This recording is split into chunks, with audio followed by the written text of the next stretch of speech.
I'm Aaron Hallett. I write original Christian rock. I'm out here again because I come out here every morning. I also wear pretty much the same thing.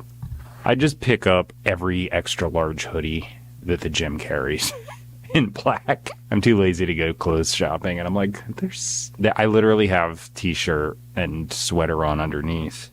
Yeah, it's the same one, but gray. It's also freezing cold here. That's why I'm layered up. I put on some kind of like weird affected preset. Had to obviously turn the volume down because every single time it's always too loud. But Thaw Amp, Oda Home Audio, and I just felt like doing something a little bit different today as far as just like, well, it's not different. It's just, not just basic standard tune power chord stuff. That sounds cool. Harmonic minor.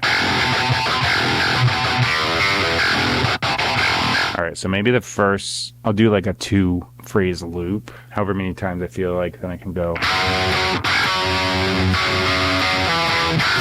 Then I'm going to go into a chorus. Alright, I think I got it. So I got to set a tempo. You're going to hear some drums, and then I'll just go.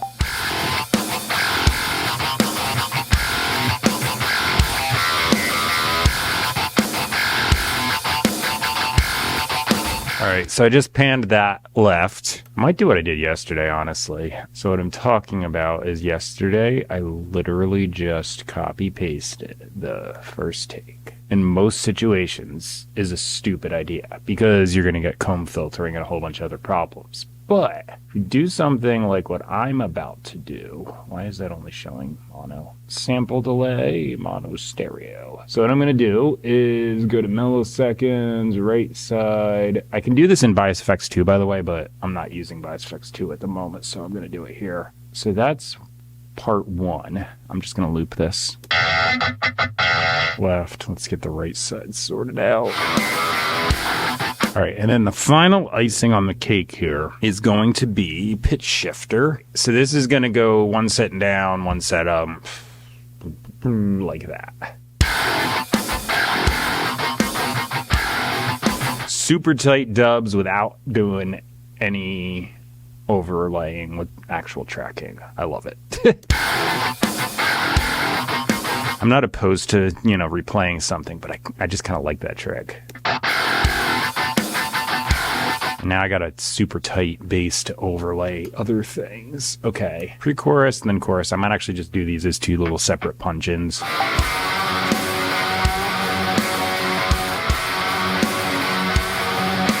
Effectively makes a good outline so I can see where I am in the song as I lay parts down, because it gets more and more confusing as I do that, and this way it's less confusing.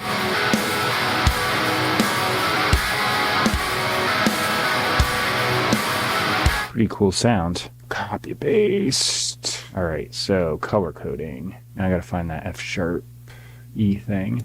Right there. Okay, and then I think I just plain doubled the chorus, not like 1.5 or some crap. Those are not very loud, not fancy, but they're just adding an extra little layer to the chorus to dynamically build it. And speaking of which, I'm also going to do a clean overdub.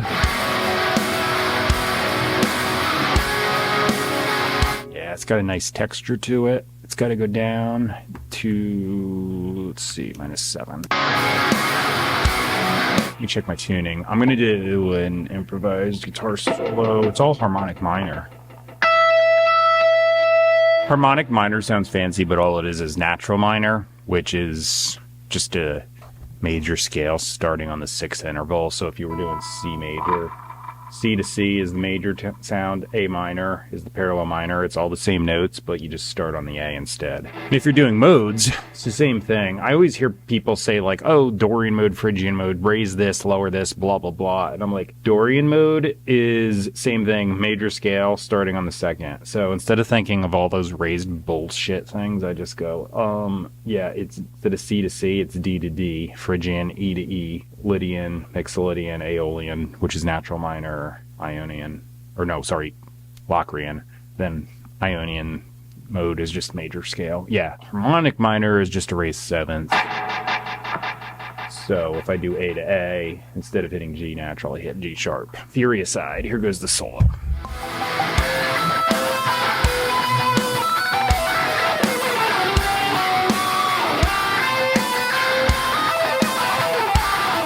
I don't want to do over that. Not hit my monitor with the headstock of the guitar. That would be great.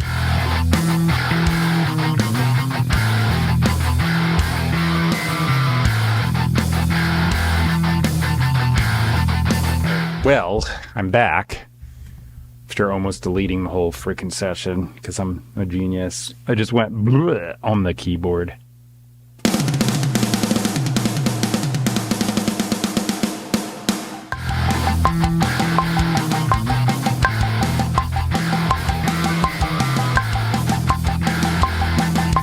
One of these days, I'll remember to turn the dang mic on.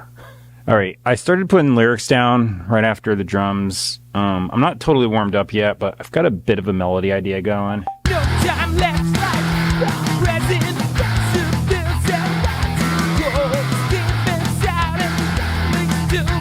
Just made a new track and chorus.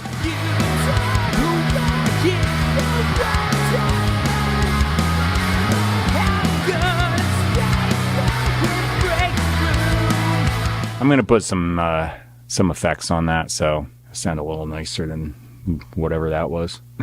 The lyrics are done. I did a little bit of like improv change to the second verse, but it's pretty much the same. So yeah, I'm just going to do that.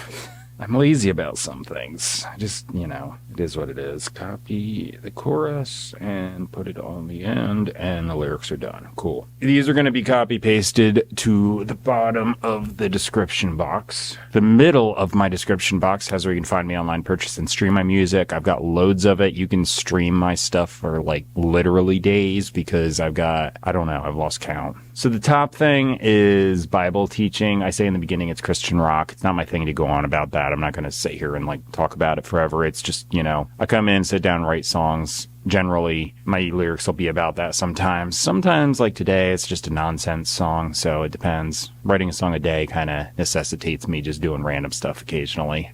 The thing is, though, this teaching is different than everything else I see. It's objective. Everything else is subjective. When I say subjective, that means traditional, denominational, or any other type of baggage gets piled on, skews the meaning. It's everywhere, and especially online. So if you're looking around, you're going to find a whole bunch of that stuff, and it's confusing, makes no sense, and it's just bad teaching. So this, in contrast, being objective teaching, is really good teaching. It's super on point, exactly what the thing is saying, as in, like, you dive into the scripture and you're like, what does this actually mean? This is teaching that gets down to that, so you can actually see.